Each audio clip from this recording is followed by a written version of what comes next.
Hello students, welcome back to your online video classes. Hopefully all of you are doing good and taking care of yourself. तो बच्चों आज हम लोग एक नया चैप्टर स्टार्ट करने जा रहे हैं that is named as electricity. Okay, तो आज एक नया चैप्टर स्टार्ट होगा बच्चों, दैट इज़ इलेक्ट्रिसिटी, है ना. इस चैप्टर में बच्चों हम लोग बहुत सारे चीज़ों के बारे में डिस्कशन करेंगे. एक बड़ा चैप्टर है, ओके, और एक इम्पॉर्टेंट चैप्टर भी है as per your board exams are concerned. Okay, तो आप लोगों ने अपने डे टू डे लाइफ में इलेक्ट्रिसिटी सुना भी होगा और हर रोज़ यूज़ भी किया होगा, है ना. तो ये क्या है? It is a form of energy. Okay, what is electricity? It is a form of energy. It is a form of energy. Okay, ये इतना पॉपुलर क्यों है ना. एनर्जी तो बहुत अलग अलग तरह के फॉर्म में अवेलेबल हैं. हीट एनर्जी है, लाइट एनर्जी है, साउंड एनर्जी है, लेकिन इलेक्ट्रिसिटी इतना ज़्यादा पॉपुलर क्यों है बच्चों? इसका रीज़न है कि इलेक्ट्रिसिटी को हम लोग बहुत ही आसान तरीके से यूज़ कर सकते हैं. इलेक्ट्रिसिटी को यूज़ करके हम लोग दूसरे एनर्जीज़ प्रोड्यूस कर सकते हैं. इलेक्ट्रिसिटी बहुत ही less polluting form of energy है. इलेक्ट्रिसिटी को एक जगह से दूसरे जगह भेजना बड़ा आसान है. तो बहुत सारे फैक्टर्स हैं बच्चों जिसके वजह से ये पॉपुलर है और सबसे ज़्यादा यूज़ किया जाने वाला फॉर्म ऑफ एनर्जी है. Okay, it is a form of energy okay which is produced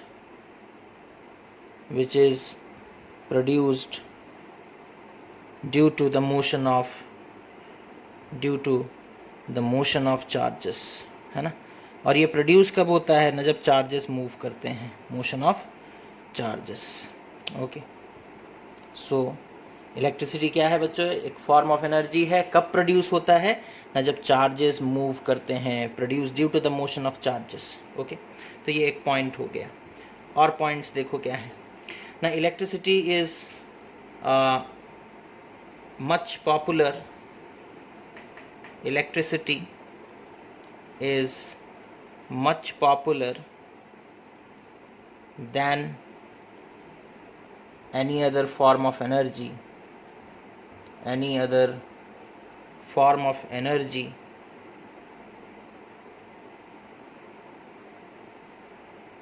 due to various reasons.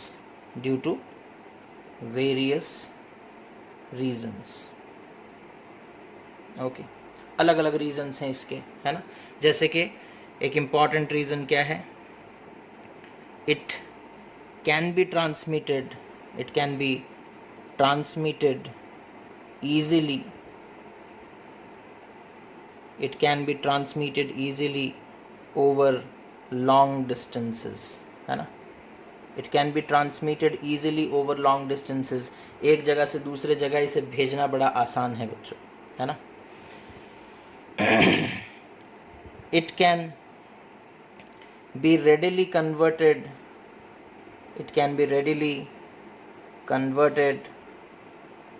into other form of energy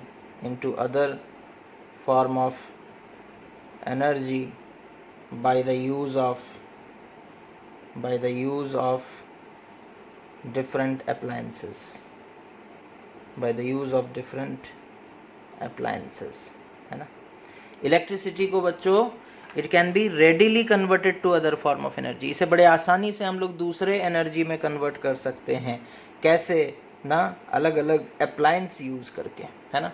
हम इलेक्ट्रिसिटी को हीट एनर्जी में कन्वर्ट कर सकते हैं by using a heater, water heater, room heater. Okay, हम electricity को sound energy में convert कर सकते हैं by using a music system. हम इलेक्ट्रिसिटी को बच्चों लाइट एनर्जी में कन्वर्ट कर सकते हैं by using a tube light, a bulb. Okay, हम इलेक्ट्रिसिटी को मैकेनिकल एनर्जी में कन्वर्ट कर सकते हैं by using a motor, by using a fan. हम अलग अलग फॉर्म में इसे कन्वर्ट कर सकते हैं बच्चों, अलग अलग अप्लायंस को यूज़ करके, है ना. बड़े आसानी से कन्वर्ट हो जाता है ना. अच्छा, उसके बाद और क्या पॉइंट है? क्यों इतना पॉपुलर है?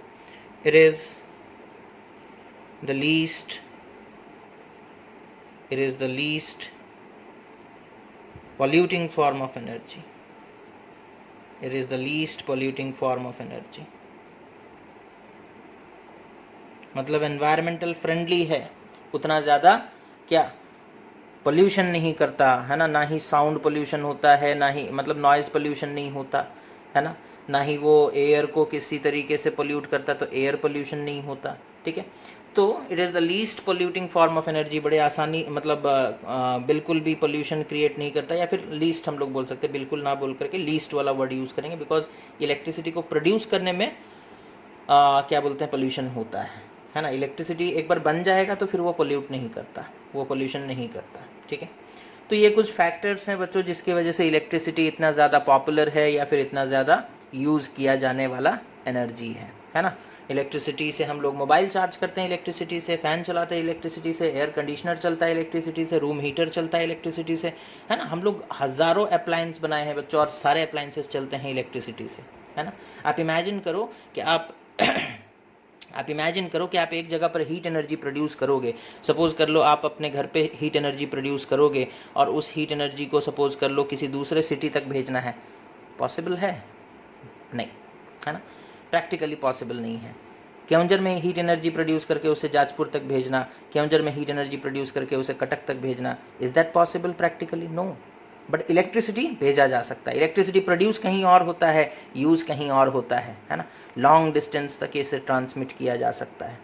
तो ये है बच्चों कुछ रीजंस जिसके वजह से इलेक्ट्रिसिटी इतना ज़्यादा पॉपुलर है ना। तो ये तो हमारे चैप्टर का हेडिंग है, इसी वजह से हमने इसके बारे में थोड़ा बहुत बात कर लिया, है ना। अब आते हैं हम लोग अपने टॉपिक यानी कि कंसेप्ट्स के ऊपर थोड़ा बात करते हैं, है ना। इलेक्ट्रिसिटी देखो, जैसा कि पहले ही स्टेटमेंट में हम लोगों ने लिखा, is produce due to the motion of charges. तो अब पहले इस चार्ज के बारे में बात कर लेते हैं, है ना, चार्जेस क्या होते हैं। ओके, तो बच्चों चार्जेस क्या होते हैं ना, जब हम लोग साइंस एडवांस किया, मॉडर्न केमिस्ट्री और मॉडर्न फिज़िक्स जब हम लोग पढ़ना स्टार्ट किए, तब हम लोग पहुंच गए एक रिज़ल्ट पर कि जो भी मैटर है ना, हमारे पूरे यूनिवर्स में जो मैटर है बच्चों, अल्टीमेटली वो बना है एटम से, है ना। अल्टीमेटली वो बना है एटम से।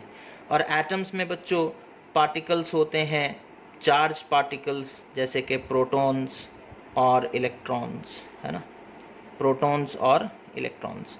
तीसरा पार्टिकल दैट इज़ न्यूट्रॉन, वो न्यूट्रल होता है। तो यहाँ पर हम लोग जब चार्ज के बारे में डिस्कशन कर रहे हैं तो इसका यहाँ पर कोई रोल नहीं है ना।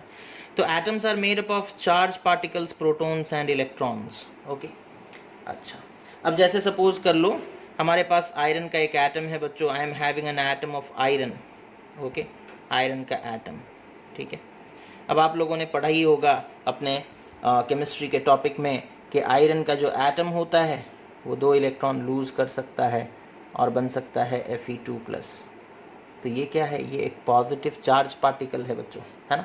और जो 2 इलेक्ट्रॉन निकल गया वो नेगेटिवली चार्ज पार्टिकल है, वो नेगेटिवली चार्ज पार्टिकल है, ठीक है। उसी तरीके से बच्चों जैसे सपोज कर लो हमारे पास कॉपर का एक मेटल है और कॉपर का एक एटम अगर हम लोग ऑब्जर्व करेंगे, सपोज कर लो कॉपर का एक एटम 2 इलेक्ट्रॉन लूज़ किया और वो बन गया Cu2+, है ना। तो ये तो क्या है, ये पॉजिटिव चार्ज है। कॉपर पॉजिटिवली चार्ज होता जा रहा है और ये नेगेटिव चार्ज कहीं और चला जा रहा होगा, ठीक है। फॉर एग्जाम्पल हम लोग एक्सपेरिमेंट्स के थ्रू, ये तो आप समझ गए ना कि चार्जेस एटम्स के अंदर ही प्रेजेंट होते हैं, बस उन्हें निकालने का ज़रूरत है, ठीक है।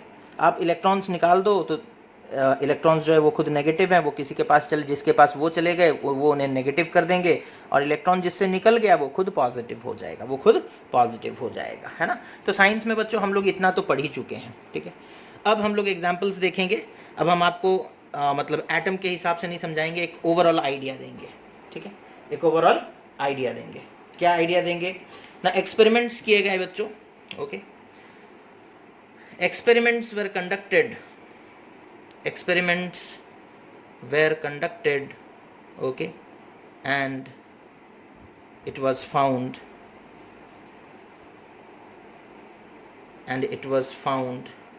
that when a glass rod, okay, is rubbed with a silk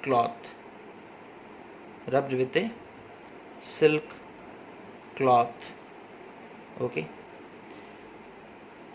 we say that we see that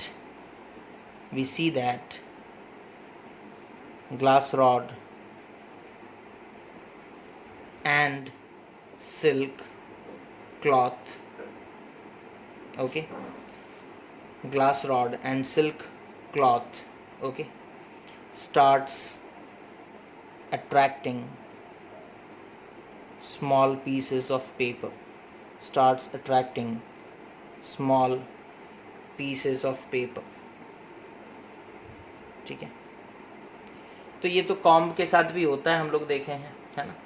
तो यहाँ देखो बच्चों, ग्लास रॉड का एग्जाम्पल दिया जा रहा है। ग्लास रॉड को सिल्क क्लॉथ के साथ रब किया गया है ना। सपोज कर लो ये एक ग्लास रॉड है, ओके, सपोज कर लो ये एक ग्लास रॉड है और सपोज ये सिल्क क्लॉथ है, ठीक है। सपोज कर लो ये सिल्क, चॉकलेट नहीं, क्लॉथ, ठीक है।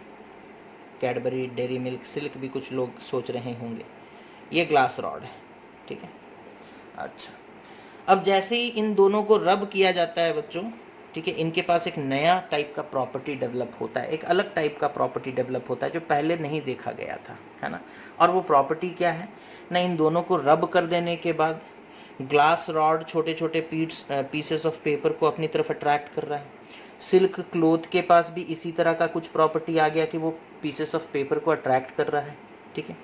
अब बात आया कि इनके पास ऐसा कौन सा प्रॉपर्टी आ गया, तो साइंटिस्ट ने उस वक्त बोला इनके पास चार्ज डेवलप हो गया। तो वर्ड चार्ज वहीं से आ गया। इनके पास क्या डेवलप हो गया, चार्ज डेवलप हो गया। और साइंटिस्ट लोगों ने कहा उनके हिसाब से कन्वेंशन, है ना, कन्वेंशन, ओके। उस वक्त कोई प्रैक्टिकल प्रूफ नहीं था, जस्ट कन्वेंशन। उन्होंने कहा ग्लास रॉड के पास जो चार्ज आया उसे हम लोग पॉजिटिव कहेंगे और सिल्क क्लॉथ के पास जो चार्ज आया उसे हम लोग नेगेटिव कहेंगे, ठीक है। ग्लास रॉड के पास जो चार्ज आया उसे हम लोग पॉजिटिव कहेंगे और सिल्क क्लॉथ के पास जो चार्ज आया उसे हम नेगेटिव कहेंगे। अब आप थोड़ा समझा सकते हो इसे मॉडर्न साइंस के हिसाब से।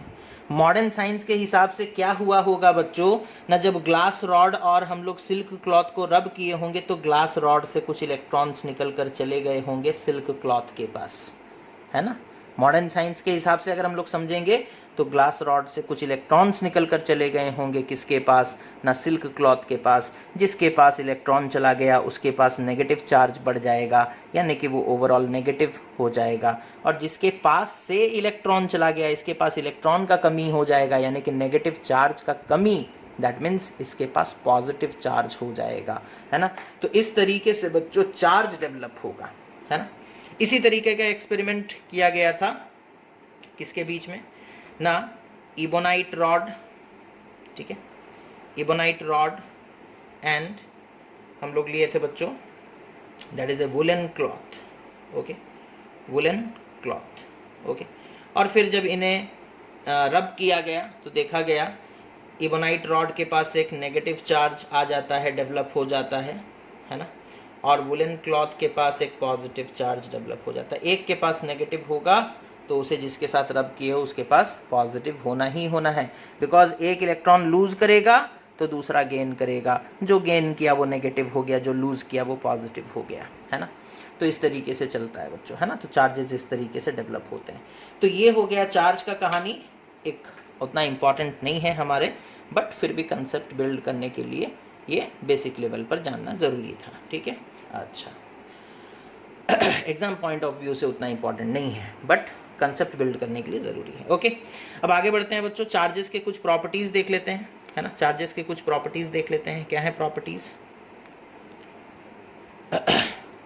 ना बच्चों, चार्जेस के प्रॉपर्टीज़ कैसे हैं ना, जो लाइक चार्जेस होते हैं, है ना, लाइक चार्जेस जो होते हैं बच्चों they repel each other, okay okay. Properties of charges, properties of charges, ठीक है। तो क्या है प्रॉपर्टीज ना, पहला property that is like charges repel each other, like charges repel each other, okay. जैसे एक पॉजिटिव चार्ज दूसरे पॉजिटिव चार्ज को रिपेल करेगा, क्या करेगा, रिपेल, ओके, यानी कि एक दूसरे से दूर भागेंगे। उसी तरीके से एक नेगेटिव चार्ज दूसरे नेगेटिव चार्ज को रिपेल करेगा, ये इसके ऊपर फोर्स डालेगा इस डायरेक्शन में, ये इसके ऊपर फोर्स डालेगा इस डायरेक्शन, दोनों एक दूसरे से दूर भागेंगे, दैट इज रिपल्सन होगा, है ना, क्या होगा, रिपल्सन। ओके, उसी तरीके से बच्चों अनलाइक चार्जेस जिसे ऑपोजिट चार्ज भी कह सकते हो, अनलाइक चार्जेस और opposite charges, okay, what they do, they attract each other, they attract each other, okay, they attract each other. Okay, जैसे कि सपोज एक पॉजिटिव चार्ज है और एक नेगेटिव चार्ज है, तो नेगेटिव चार्ज पॉजिटिव चार्ज को अपनी तरफ अट्रैक्ट करेगा और पॉजिटिव चार्ज नेगेटिव चार्ज को अपनी तरफ अट्रैक्ट करेगा, there will be attraction, they will attract each other. Okay, similarly एक नेगेटिव चार्ज दूसरे पॉजिटिव चार्ज को अपनी तरफ अट्रैक्ट करेगा, तो यहाँ पर भी अट्रैक्शन होगा, that is they will attract each other, they will attract each other. Okay, अच्छा, तो ये तो हो गया बच्चों बहुत ही बेसिक से प्रॉपर्टीज चार्जेस के, कि like charges repel each other and unlike charges attract each other. ठीक है, अच्छा, अब चार्ज है बच्चों, है ना, चार्ज कैसा क्वांटिटी है, क्या मेज़र किया जा सकता है, ऑब्वियसली मेज़र किया जा सकता है ना, चार्ज एक फिजिकल क्वांटिटी है ना। ओके, तो चार्ज को मेज़र कैसे करेंगे।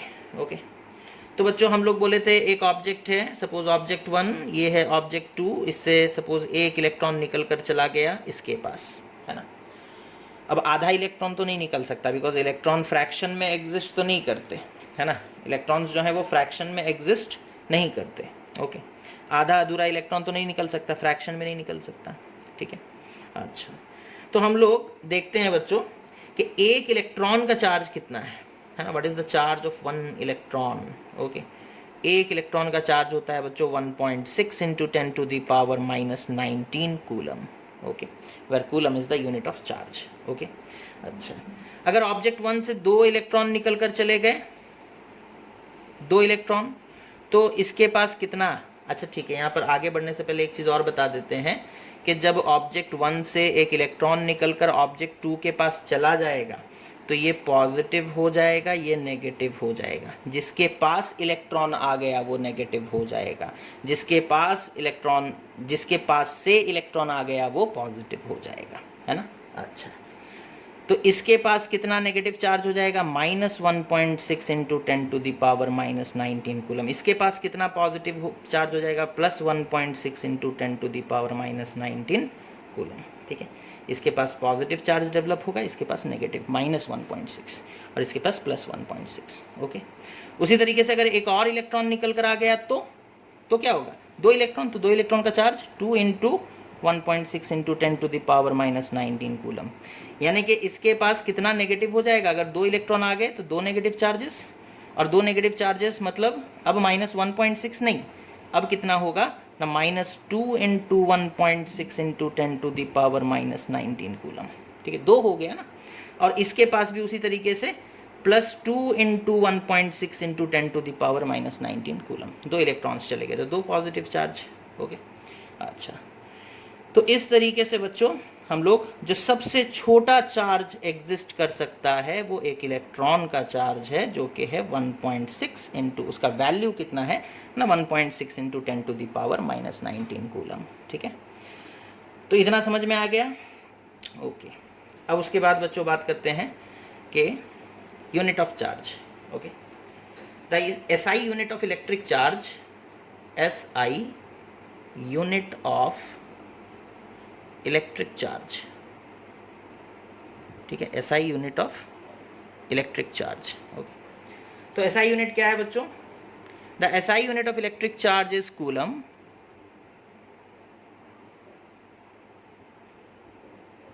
Okay, denoted by capital C, denoted by capital C। Okay, अच्छा, अब यहाँ पर एक चीज़ आता है कि हम लोग कैसे निकालेंगे कि कितने मतलब इलेक्ट्रॉन्स मिलेंगे तो चार्ज 1 कूलम का बनेगा, है ना। देखो, चार्ज जो होता है उसका यूनिट क्या है, that is capital C। Charge के मतलब यूनिट का सिंबल क्या है, कैपिटल C। और चार्ज को हम लोग कैसे रिप्रेजेंट करते हैं बच्चों? Charge is equals to charge is represented by the symbol Q, okay, and which is equals to N into E, okay. अब इसका क्या मतलब है थोड़ा देख लो। इसका मतलब होता है बच्चों, जैसे अभी हम थोड़ी देर पहले एग्जांपल दे रहे थे, एक ऑब्जेक्ट 1 है, एक ऑब्जेक्ट 2 है, ठीक है। ऑब्जेक्ट 1 से इलेक्ट्रॉन निकल कर आया, ठीक है, एक इलेक्ट्रॉन आया, तो इसके पास पॉजिटिव चार्ज डेवलप होगा, इसके पास नेगेटिव चार्ज डेवलप होगा, है ना। इसके पास कितना पॉजिटिव होगा ना, प्लस 1.6 इंटू 10⁻⁻19 कूलम, और इसके पास कितना नेगेटिव होगा ना, माइनस 1.6 इंटू 10⁻⁻19 कूलम, ठीक है। अगर 2 इलेक्ट्रॉन्स आ गए तो इसके पास कितना चार्ज हो जाएगा ना, बस इसमें 2 मल्टीप्लाई कर दो, है ना। प्लस 1.6 था, अब लिख दो प्लस 2 इंटू 1.6। उसमें भी इसी तरीके से बच्चों, इसमें 2 पॉजिटिव चार्ज हो गया, इसमें 2 नेगेटिव चार्ज, और एक इलेक्ट्रॉन आ गया ना, तो इसमें हम लोग लिखेंगे माइनस 1.6 इतना था, अब 2 इलेक्ट्रॉन, तो माइनस 2 इंटू 1.6 इंटू 10⁻⁻19 कूलम, ठीक है। अच्छा, इसी तरीके से 3 आएगा तो 3 इंटू 3, है ना। और उसी तरीके से अगर n नंबर ऑफ इलेक्ट्रॉन्स आ गए, कितने n, ठीक है, तो n नंबर ऑफ इलेक्ट्रॉन्स आने से इसके पास कितना चार्ज हो जाएगा बच्चों ना, plus n into 1.6 into 10⁻⁻19 coulomb, और इसके पास कितना चार्ज हो जाएगा ना, minus n into 1.6 into 10⁻⁻19 coulomb, ठीक है। तो इस तरीके से आएगा, है ना। तो अभी इसके पास कितना चार्ज है, सपोज कर लो Q, तो Q का वैल्यू कैसे निकालेंगे, सपोज n इलेक्ट्रॉन्स यहाँ से यहाँ चले गए, तो इसके पास कितना चार्ज है, हम बोलेंगे सपोज कर लो Q, तो Q का वैल्यू कितना होगा, कितना चार्ज आया है n, और एक इलेक्ट्रॉन का चार्ज कितना है ना, 1.6 इंटू 10⁻⁻19 कूलम, ठीक है। इसको हम लोग, ये जो चार्ज ऑफ एन इलेक्ट्रॉन है बच्चों, इसे हम लोग सिंबल E से रिप्रेजेंट करते हैं, है ना। हर जगह 1.6 इंटू 10⁻⁻19 कूलम लिखना जरूरी नहीं है, ठीक है। हम लोग E से रिप्रेजेंट करेंगे, और जितने इलेक्ट्रॉन्स ट्रांसफर हुए हैं उसे N से रिप्रेजेंट करेंगे, तो Q is equals to NE। अब N का मतलब Q का वैल्यू पॉजिटिव भी हो सकता है, Q का वैल्यू नेगेटिव, तो प्लस माइनस NE लिख सकते हैं, ठीक है, प्लस माइनस NE लिख सकते हैं। एग्जाम्पल देखो और अच्छे से समझ में आ जाएगा, ठीक है। एग्जाम्पल क्या है ना, सपोज हमें बोला गया है कि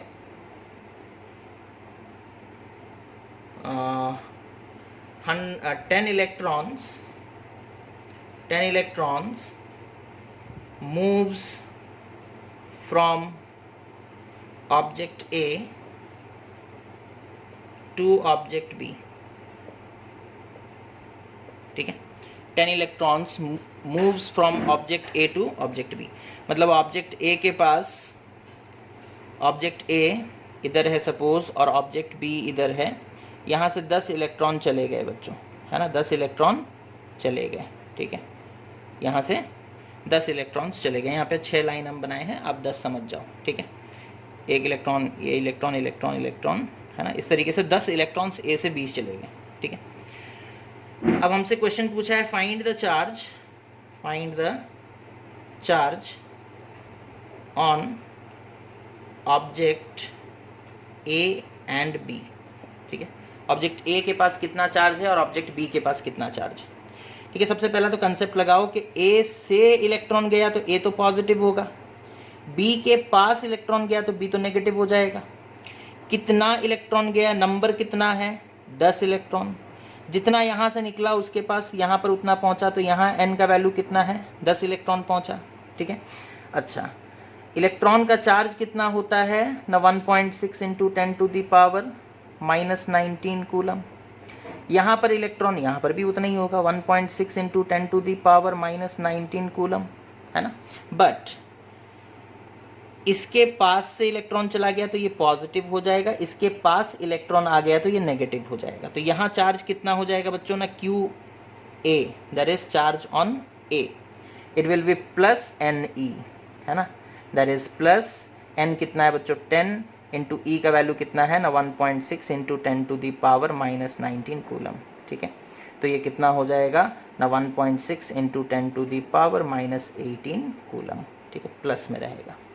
उसी तरीके से बच्चों अगर हम बोलेंगे चार्ज ऑन बी के पास कितना चार्ज है, तो वो होगा माइनस एन ई, ठीक है, दैट इज एन का वैल्यू कितना है 10, minus 10 into 10 to the power, sorry minus 10 into, अब यहाँ पे जगह नहीं हो रहा है, यहाँ लिख दे रहे, देखो it is equals to minus 10 into 1.6 into 10 to the power minus 19 coulomb, okay, which is equals to कितना हो जाएगा ना minus, okay, minus 1.6 into 10 to the power minus 18 coulomb, ठीक है। तो इस तरीके से हम लोग कंसेप्ट लगा सकते हैं बच्चों कि जब इससे 10 इलेक्ट्रॉन गए, n का वैल्यू हो गया 10 और 1 इलेक्ट्रॉन का चार्ज है e, और क्योंकि इससे इलेक्ट्रॉन चले गए तो ये पॉजिटिव हो जाएगा, तो यहाँ प्लस साइन लगेगा। तो a का चार्ज हो गया कितना, charge on a is equals to 1.6 into 10 to the power minus 18 coulomb plus 1.6, और चार्ज ऑन बी के पास इलेक्ट्रॉन आ गया, तो इलेक्ट्रॉन आने की वजह से वो नेगेटिव हो जाएगा, that is minus 1.6 into 10 to the power minus 18 coulomb. जितना इसके पास पॉजिटिव चार्ज डेवलप होगा उतना ही इसके पास नेगेटिव चार्ज डेवलप होगा, यानी कि charge can not be created और डिस्ट्रॉयड, है ना, that is conservation of charge, है ना। एक बॉडी से चार्ज निकल कर चला गया, जितना इसके पास पॉजिटिव डेवलप होगा उतना ही इसके पास इक्वल अमाउंट का नेगेटिव डेवलप होगा, है ना। तो ये होता है बच्चों charge, that means charge Q is equals to n into e, ये इक्वेशन हम लोग यूज कर सकते हैं, है ना, Q is equals to n into e. अब हमसे एक क्वेश्चन पूछा जाता है एग्जाम्स में, ठीक है, ये हो गया बच्चों, okay.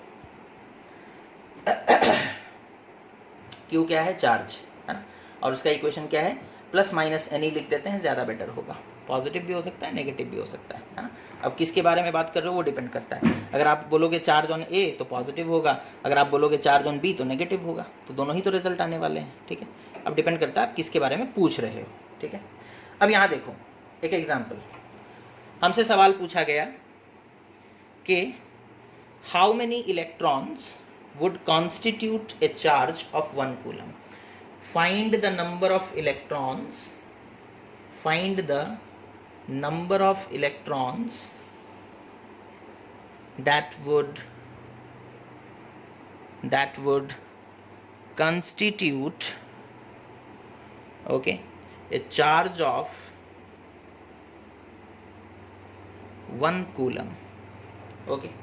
Number of electrons n हमसे पूछा गया है, तो हम लोग डाटा लिख लेते हैं, क्या दिया गया है हमें, data given, okay, what is the data given to us, number of electrons तो पूछ रहा है, n का वैल्यू निकालना है, ओके। चार्ज ऑफ 1 कूलम, यानी कि चार्ज का वैल्यू दे दिया है, q का वैल्यू दे दिया है बच्चों, दैट इज 1 कूलम, है ना, charge of 1 coulomb. 1 coulomb charge कितने इलेक्ट्रॉन्स मिल करके प्रोड्यूस करेंगे, ठीक है। अच्छा, E का वैल्यू आपको नहीं भी दिया होगा क्वेश्चन में बच्चों, आपको याद होना चाहिए, that is 1.6 into 10 to the power minus 19 coulomb, खत्म।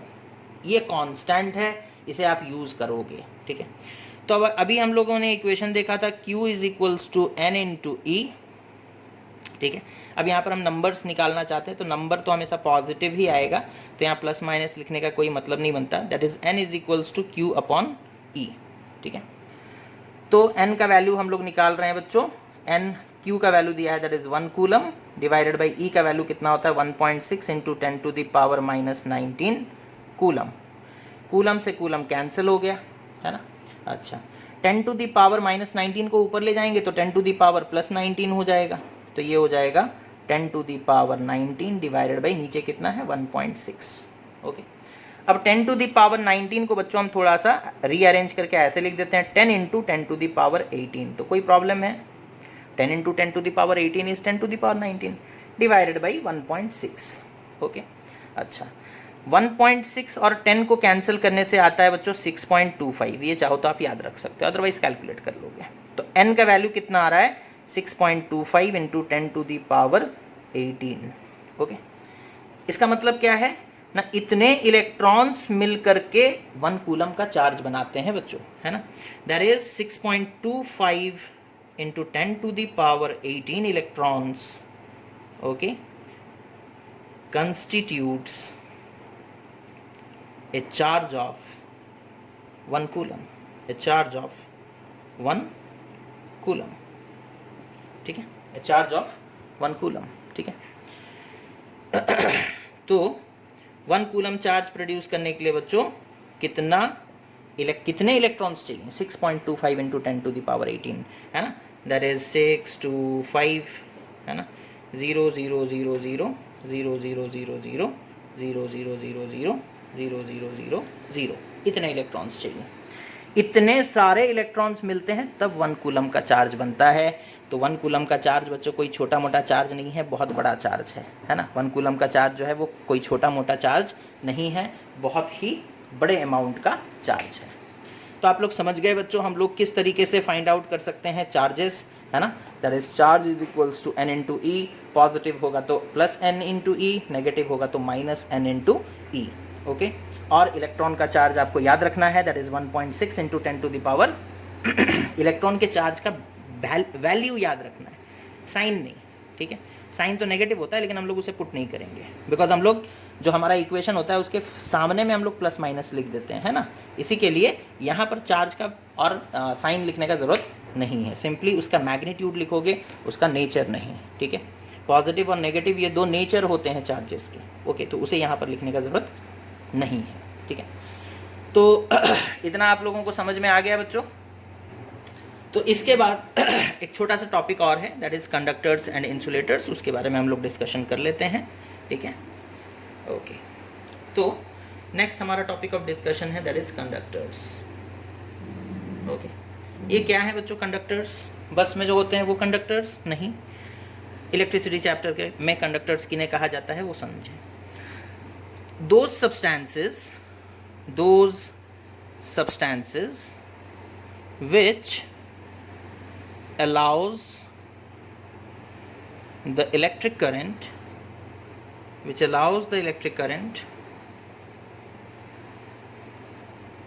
to flow through them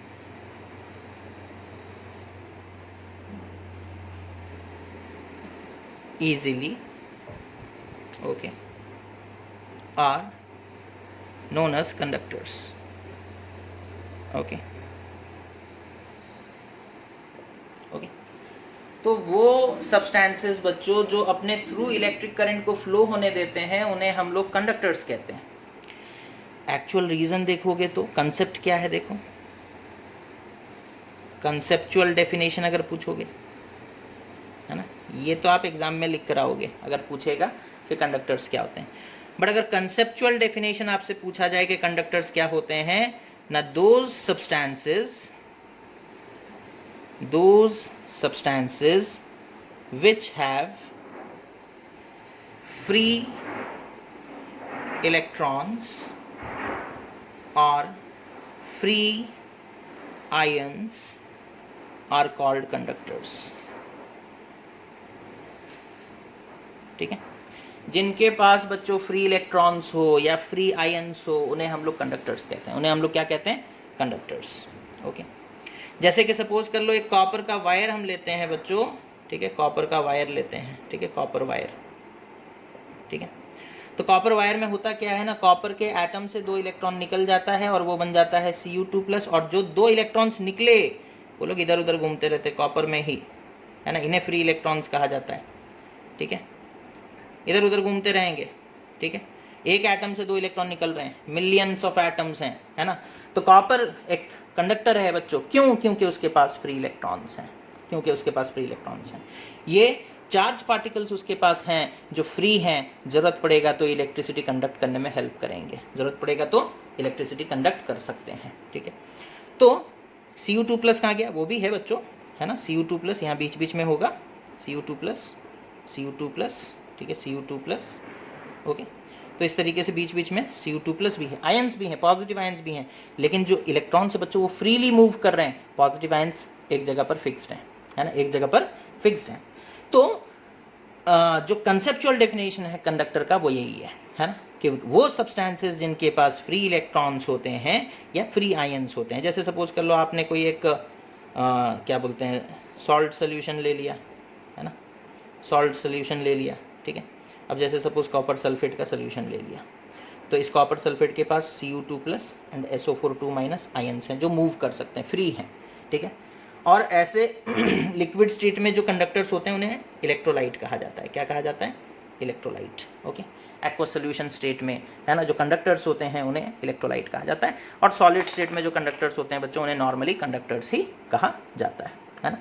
तो ये हो गया बच्चों conductors and their concept, conductors and their concept. Okay, उसके बाद दूसरा इंसुलेटर्स है ना। इंसुलेटर्स क्या है वो देख लेते हैं। What are insulators?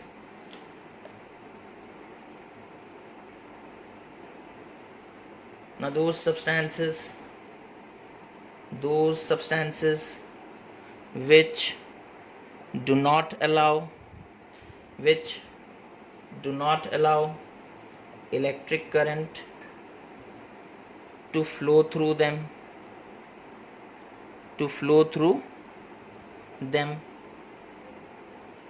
are known as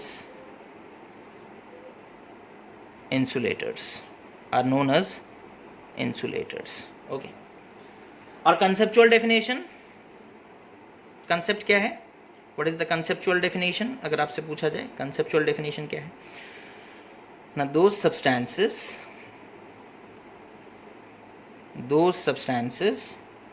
which do not have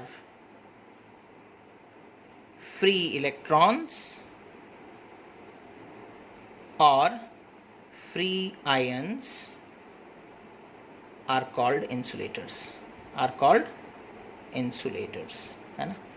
तो जिनके पास फ्री इलेक्ट्रॉन्स नहीं हैं, जिनके पास फ्री आयंस नहीं हैं, वो इंसुलेटर्स हैं, है ना, वो इंसुलेटर्स हैं। ठीक है, अच्छा तो ये अब समझ में आ गया होगा आप लोगों को, कंडक्टर का जस्ट ऑपोजिट है ना। उनके पास फ्री इलेक्ट्रॉन्स और फ्री आयंस थे, इनके पास नहीं है। ठीक है, अच्छा कभी कभी हम लोगों से पूछता है बच्चों बेस्ट कंडक्टर कौन है बताओ, है ना। रजनीकांत पता है तो कंडक्टर था, है ना, अभी सुपरस्टार है। ओके, बेस्ट कंडक्टर है बच्चों सिल्वर, है ना, उसके बाद कॉपर, उससे थोड़ा कम है, उसके बाद एल्यूमिनियम। ठीक है, उसके बाद एल्यूमिनियम, ये 1 नंबर, ये 2 नंबर, ये 3 नंबर। ठीक है, बेस्ट कंडक्टर सिल्वर, उसके बाद दूसरे नंबर पर आता है कॉपर, उसके बाद तीसरे नंबर पर आता है एल्यूमिनियम। ठीक है, इंसुलेटर्स में बेस्ट वेस्ट नहीं पूछता, बस एग्जाम्पल याद रखोगे। ठीक है, एग्जाम्पल, ओके, एग्जाम्पल में दे सकते हो कुछ भी लिख दो, है ना। प्लास्टिक, नॉन मेटल्स जितने भी हैं, या फिर कोवलेंट कंपाउंड्स के जो बने हुए सब्सटेंसेस हैं, प्लास्टिक हो गया, पेपर हो गया, है ना, ड्राई वुड हो गया, ओके, प्योर वाटर हो गया। प्योर वाटर भी कंडक्टर नहीं है बच्चों, है ना, थोड़ा एसिड मिलाते हैं, एसिडिफाइड वाटर, तब जाकर वो कंडक्ट करता है। Okay, so this is all about conductor and insulator. ठीक है, तो इस वीडियो को देखो बच्चों, और देखने के बाद जो क्वेश्चंस अगर कुछ दिए गए हैं आपके बुक में इनसे रिलेटेड, तो उन्हें ट्राई ज़रूर कर लो और आज ही इसका काम तमाम कर दो। ठीक है, so thank you for watching this video students, take care of yourself and have a nice day.